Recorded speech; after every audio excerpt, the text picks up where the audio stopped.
I remember I was walking home one day and I thought, who else has walked this path but me? Sure. So as I told you, I found my abuse so deeply shameful, I didn't tell anybody. And I started therapy at 38 and nobody knew. My mother knew, my sister knew, but even that was never discussed as an adult, but nobody knew my story. And so I've had some friends for 35 years who never knew my story. They just knew my weight went up and down. I had issues with men, but they didn't know what they were. And when I was in therapy, again, I went in thinking I was going to talk about my weight, and I came out learning I was going to talk about something completely different, which I was not prepared for. And so, what I would do is I would come home after every session and write down what happened and how I felt as a way to process it because I wouldn't talk to anybody about it.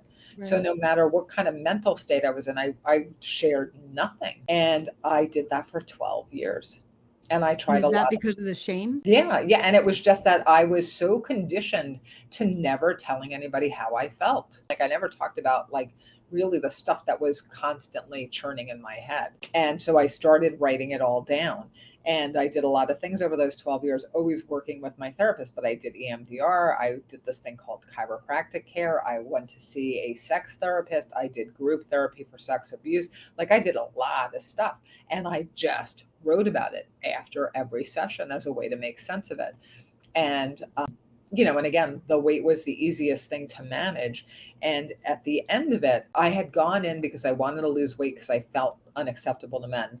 And when I had left no stone unturned, I finally did have the relationship I wanted. I finally like kind of broke through to the other side.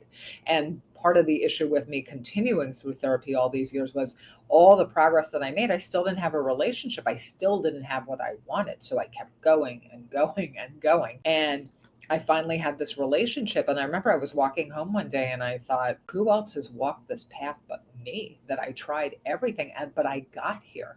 It wasn't impossible. Like, I did it. And I thought I should write a book.